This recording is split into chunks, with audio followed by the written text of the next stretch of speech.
Okay, this is going to be video number 17. It is the third part of lesson number 8 from the College of Piping's Green Book. This is the lesson on note values, rhythms, things of that nature. Okay, this part's going to be on time signatures. A time signature is normally going to be found where you've got the staff, and it may be very long. Time signature is going to be right in this area at the very top of the tune at the left. For instance, here is from the College of Piping. We have the time signature here, 6/8. We have a time signature here, 2/4. You'll find that on each one of the tunes when you get them.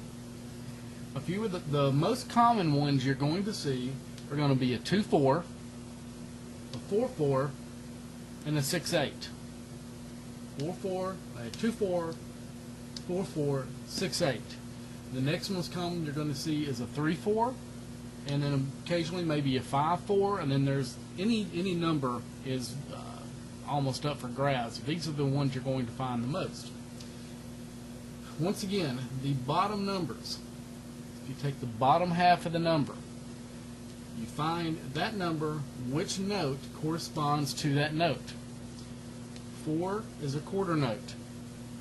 Filled in head, single tail, no flags, quarter note.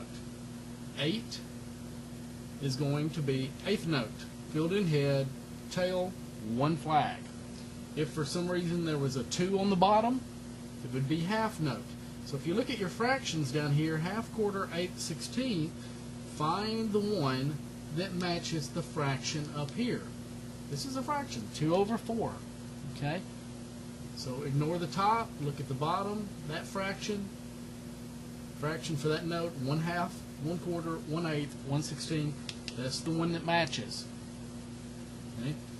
The top number, well, basically that bottom number tells you which one of those gets 1 beat. Depending on how you write it, a quarter note may get 1 beat,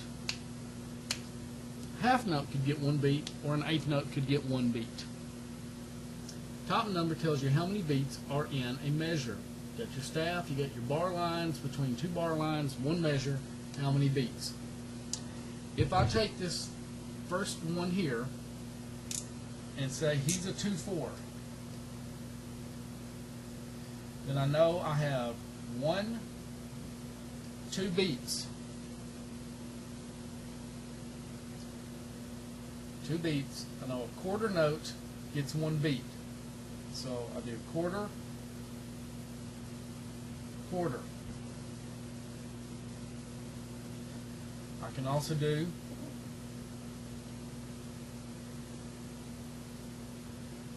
the flag.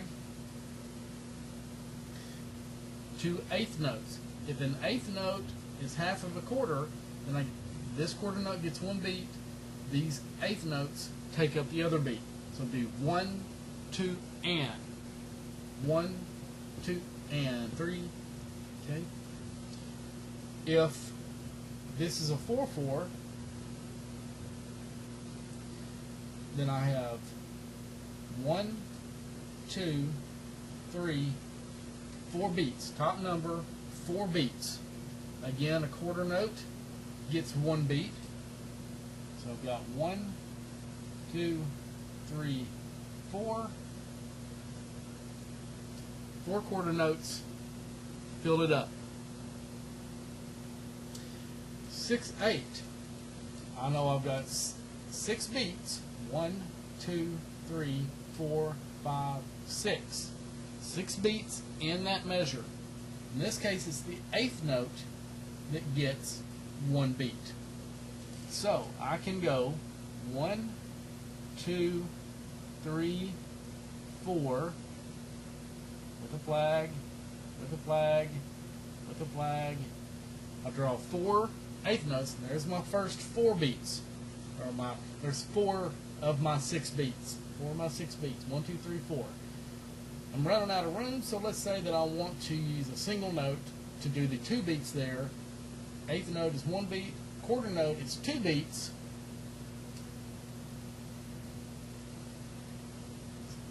Stem, no flag, so I've got eighth, eighth, eighth, eighth, quarter, 1, 2, 3, 4, 5, 6. Again, there's more information in your book about time signatures. You can search the web. You can go to that eRhythm or emusictheory.com that we talked about on the last one. Find other books, other websites that go over time signatures. You really need to get this understood. Understand that within the bars is think math. It's got kind of like equations. You know, in your equations in algebra and stuff like that, the two sides have to even out. Anything you do to one, you have to do the opposite to the other or whatever to make them even out. Whatever's between those bars is always, always, always got to add up to the number of beats and what note is one beat. Very, very mathematical on that. In the light music, P-Work's a whole different thing.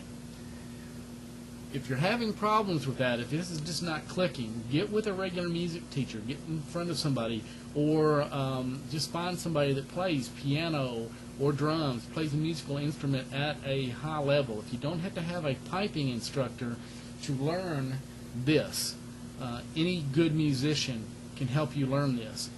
If I had to pick, let's say you wanted to go actually pay for lessons from somebody, or that's the only way you could get with somebody. If I had to pick, I would say take lessons on percussion. Find a percussion, because they don't worry about pitch. They don't worry about, you know, running. They don't have scales, up and down scales, and treble clef and bass clef and all that. All they do is rhythm. All they do is rhythm. So if you're having problems, go find a drum instructor. Probably second choice would be a piano instructor. If for no other reason, there's a piano instructor in every town. There's always somebody somewhere that can do piano. But get your rhythm down. If you have any questions, again, please give me an email. Tell me what you're having a problem with. I'll either try to do you a video on it. Maybe we can do a Skype lesson, something of that nature if we had to as well.